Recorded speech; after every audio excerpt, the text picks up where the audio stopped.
Assalamualaikum warahmatullahi wabarakatuh. Perkenalkan, nama saya Reza Dwi Anggrini dengan NIM 22404016. Di sini saya akan menanggapi atau memberi komentar tentang artikel yang telah diberikan oleh Bu Oktaviani Artika Putri selaku dosen pengantar manajemen kelas akuntansi A dengan judul yaitu Pupuk Indonesia Gandeng Wika Industri Manufaktur Percepat Akselerasi Kendaraan Listrik, yaitu tentang PT Pupuk Indonesia atau Persero menjalin hubungan dengan PT Wika Industri Manufaktur atau juga disebut Wima yang merupakan mitra kendaraan listrik gesit. Di sini PT Pupuk Indonesia ingin menjalin dengan Wima agar dapat mempercepat program kebijakan kendaraan bermotor listrik berbasis baterai yaitu untuk menguntungkan Persero atau PT Pupuk Indonesia dalam bidang pemasaran agar lebih cepat ya tentunya. Dan di sini kata Pak Bakir selaku Direktur Utama Pupuk Indonesia mengatakan bahwa untuk penandatanganan nota kesepakatan dengan Wika Industri Manufaktur ini merupakan upaya nyata Pupuk Indonesia dalam mempercepat transisi kendaraan bermotor listrik berbasis baterai, dan juga perusahaan ini yaitu PT Petrokimia Gresik ingin menggunakan 150 unit sepeda motor listrik yaitu gesit yang dipakai sebagai kendaraan operasional.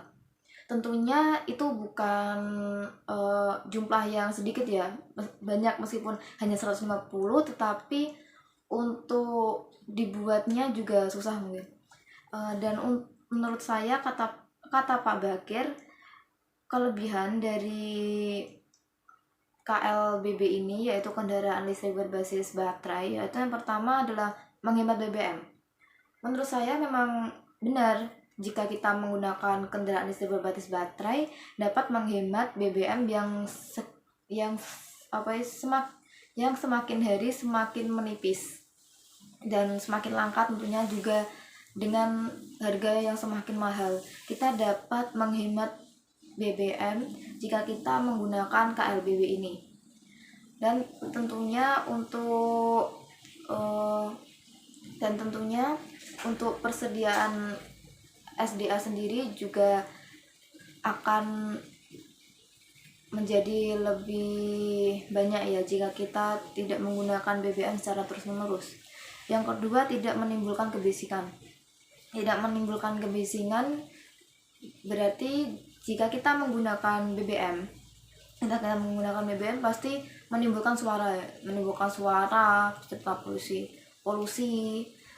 Mungkin dengan adanya KLBB ini akan sedikit lebih memperkecil kebisingan yang ada di Indonesia ini tentang kendaraan bermotor, dan juga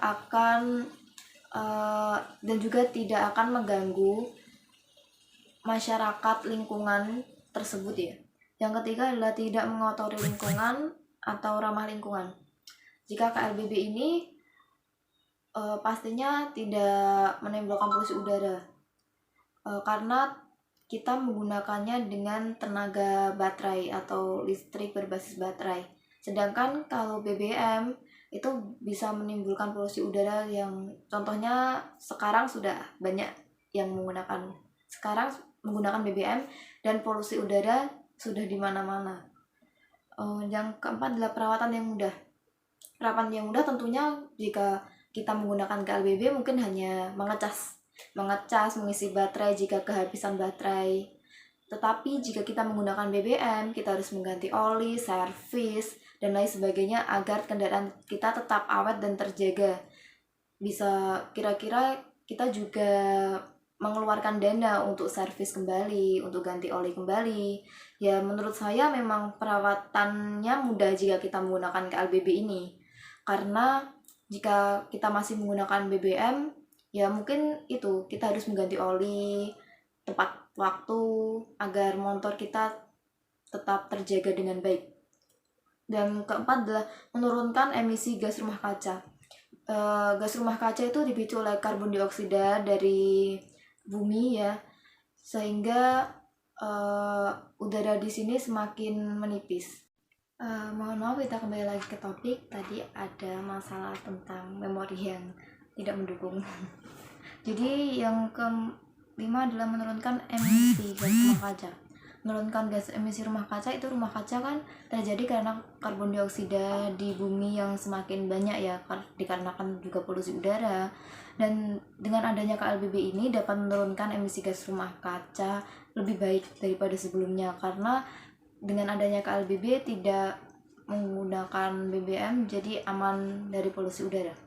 Untuk kekurangan sendiri, untuk kekurangan dari KLBB ini pastinya yang pertama adalah aspek keuangan ya, yaitu harga yang mahal. Tidak mungkin di KLBB harganya sama dengan motor-motor yang lainnya yang menggunakan BBM, pastinya lebih mahal, lebih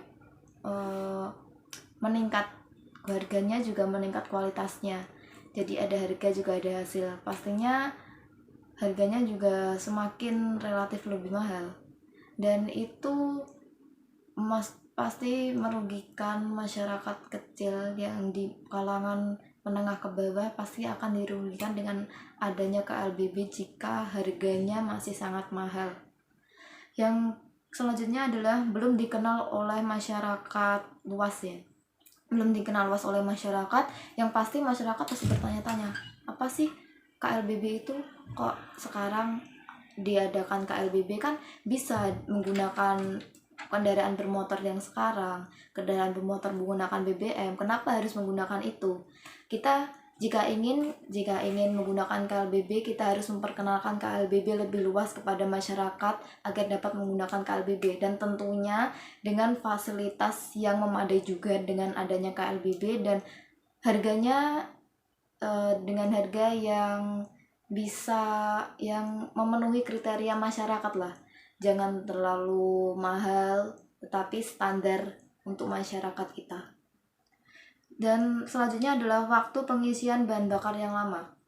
Tentunya jika kita menggunakan BBM cuma berapa liter sih, itu udah bisa membuat motor kita berjalan dengan baik. Sedangkan jika menggunakan bahan bakar baterai, kita harus senantiasa mengecek apakah baterai tersebut sudah penuh apa belum. Jika belum, kita harus mengecasnya, karena pastinya jika kita menggunakannya dalam perjalanan jauh dan kehabisan baterai di tengah-tengah jalan tersebut, kita pastinya akan bingung bagaimana cara mengisi tersebut. Tidak mungkin kita pergi ke rumah orang hanya untuk mengisi baterai yang disediakan tersebut, tidak mungkin kan pastinya.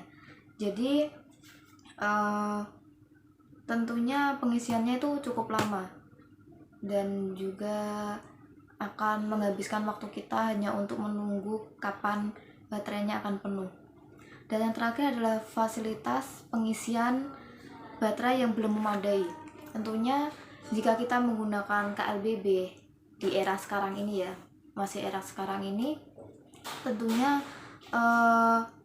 fasilitas di tempat-tempat umum lainnya belum ada ya, seperti pengecasan itu belum ada fasilitas yang memadai untuk itu. Jika kita masih menggunakan BBM kan, di berbagai kecamatan itu pasti ada pom bensin, bukan pom bensin yang besar juga, bahkan di warung-warung kecil juga ada yang menjual bensin, ada. Dan sekarang sudah banyak pom mini bertebaran di mana-mana ya. Ya, itu menjadi fasilitas yang dapat menguntungkan jika kita tetap menggunakan motor dengan bahan BBM ini. Jika kita menggunakan dengan KLBB, pastinya merugikan diri sendiri jika kita kehabisan daya baterai di tengah perjalanan yang telah jauh, dan pastinya akan menghambat perjalanan kita nantinya. Menurut saya itu saja yang dapat saya sampaikan mengenai artikel yang dikirim oleh Bu dosen. Mungkin apabila saya menyanggahnya kurang baik, mohon maaf. Saya akhiri, apabila ada salah kata, mohon maaf yang sebesar-besarnya. Wassalamualaikum warahmatullahi wabarakatuh.